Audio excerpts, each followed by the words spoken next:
Le numéro 11 de la page 137 en chimie 5e secondaire. Alors, nous avons 3 tartes.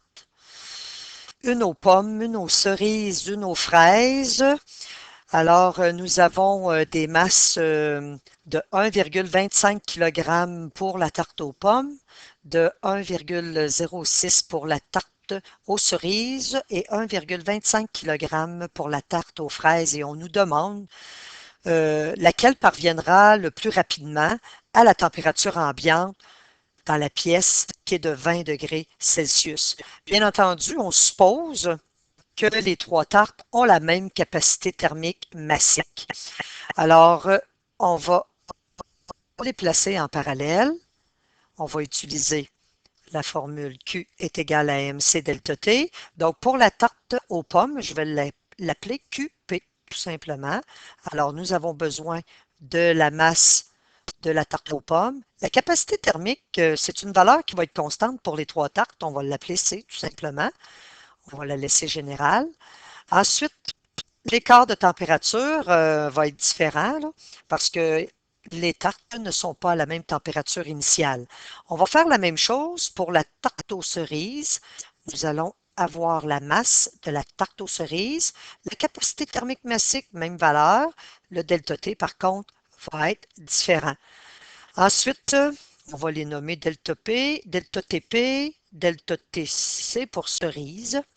Et l'autre tarte, qui est la tarte aux fraises.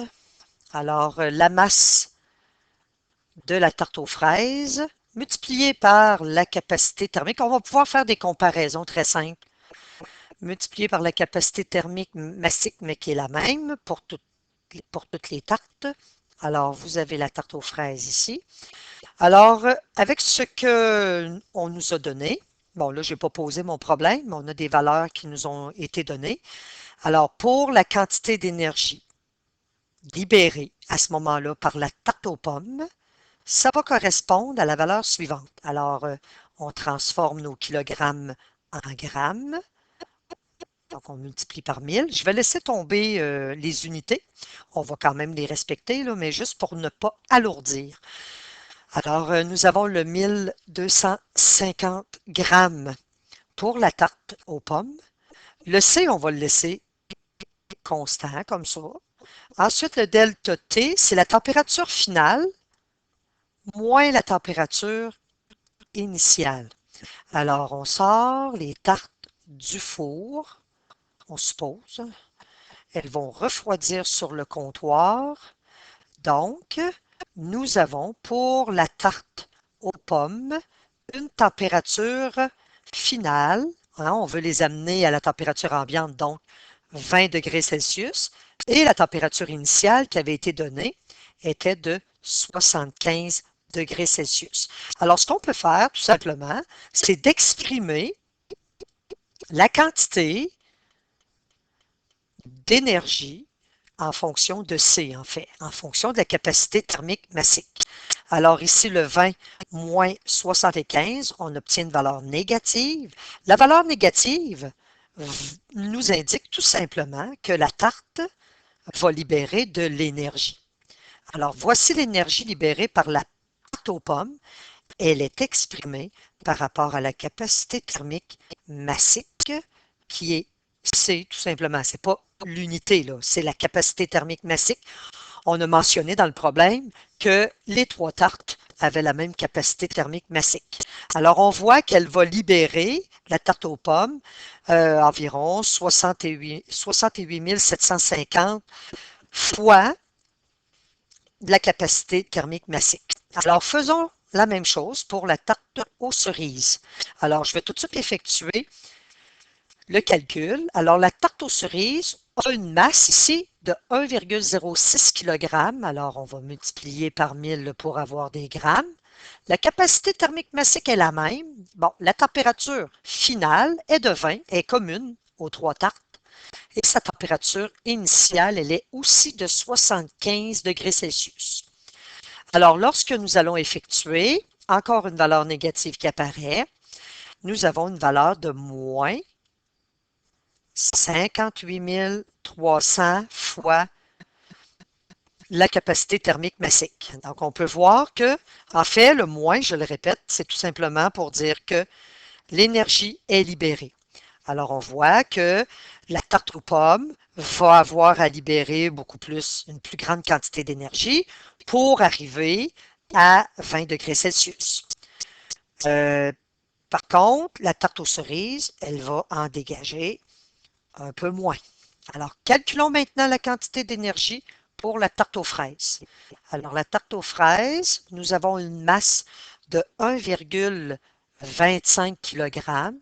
On multiplie par 1000 pour avoir des grammes, fois la capacité thermique massique, fois le delta T. Alors, la température finale, c'est de l'amener à 20 degrés Celsius, mais elle avait une température de 65 degrés Celsius. Alors, si on effectue le calcul, nous avons encore une valeur négative, alors qui est moins 56 000, 250 fois la capacité thermique massique.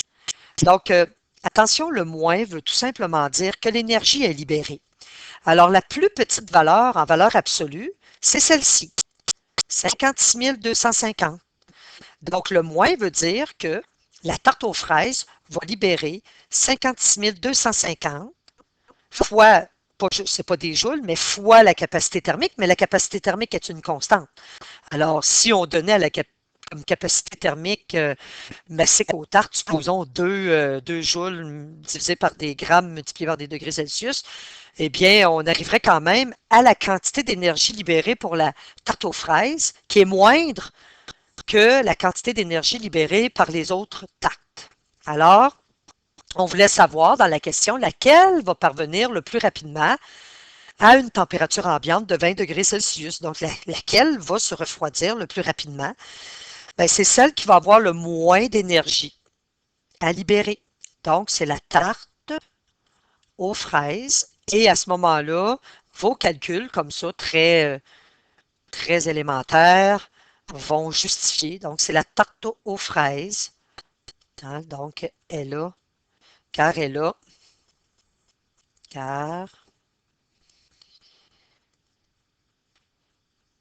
il y a moins de chaleur